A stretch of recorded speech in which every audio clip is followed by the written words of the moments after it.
through this phone screen, and the co-chairs, Mr. Tang and Professor Patterson, and distinguished guests. Standing here in the Harvard Loeb House to receive this award, I feel really honored and also compelled. And as we know, climate shocks, border crises, cyber conflicts, today's threats travel at the speed of machines. However, the solutions ultimately rely on the temple of human trust. And so our task here is to keep that trust synchronized 24 hours a day, 7 days a week. Now, people often ask me, what does a cyber ambassador do? And my answer is that I help societies steer through transformative technologies. And the word cyber indeed comes from the Greek kybernetes, which means to steer, like steering a boat. And it was Norbert Wiener who gave cybernetics this modern meaning here in Boston. And today's Boston Finance Accord for AI Governance 24/7 showed how purposeful steering of this kind can turn what's called artificial intelligence into assistive intelligence, technology that augment and amplify our collective wisdom and compassion. And why does it matter? Let's consider 5 sets of figures that in the Taiwan's past decade of digital democracy have produced. First, over 200,000 people participated in the Gov0 Civic Tech Network's forking, meaning taking to an alternate imagination of government services and websites done by tens of thousands of volunteers, and those open source versions have been merged back into the government service themselves. And second, 500,000 people have joined 10 years ago at the 2014 Sunflower Rallies, live streamed by the same volunteers, pushing the government to adopt radical transparency as our national ethos a decade ago.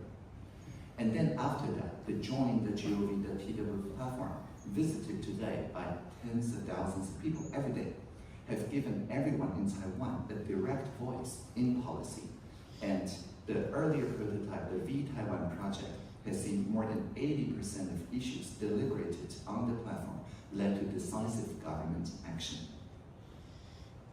And fourth, during COVID-19 pandemic, the open data mask map and the crowdsourced contact tracing system that is zero knowledge, that means it doesn't sacrifice privacy, together went live in 48 hours each. And through those technologies, Taiwan avoided this lockdown entirely. We did not have any citywide lockdowns during the 3 years of the pandemic, yet our economy grew more than 12% during the same 3 years. And last but not the least, according to BTI Index, today over 90% of Taiwanese say that democracy is at least fairly good, and many say it's excellent in Taiwan. And our 15 years old, the middle school students, they top the world in terms of civic knowledge. And this civic muscle, as rated by the ICCS study, also made sure that Taiwan ranked the least socially polarized society anywhere in the world.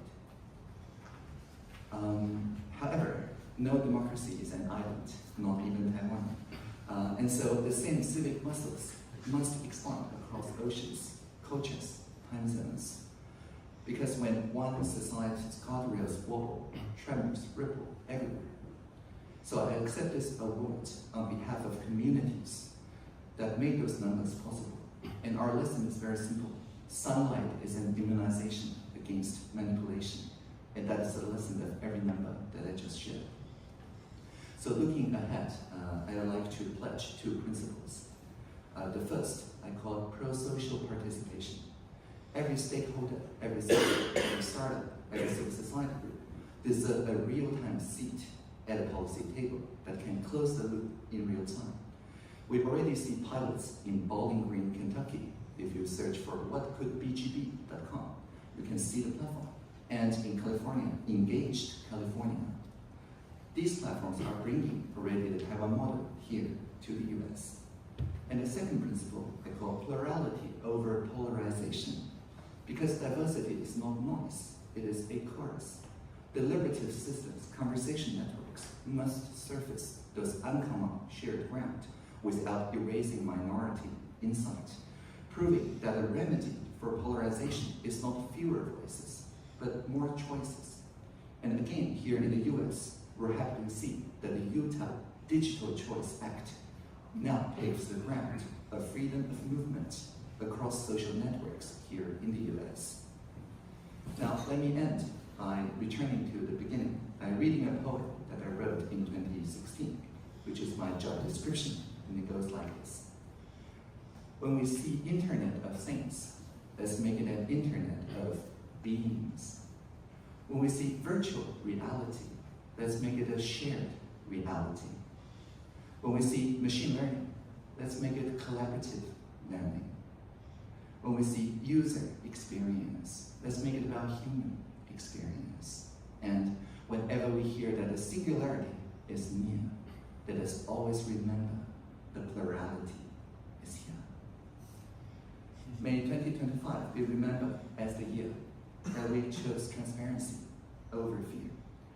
We chose collaboration over coercion, and we chose vigilance over complacency. And today I'm proud to serve as an ambassador and prouder still to learn with all of you. Taiwan can help, and so can both Boston, so can Tokyo, and every community that believes that we shall free the future together. Thank you all for your kind attention. Live long and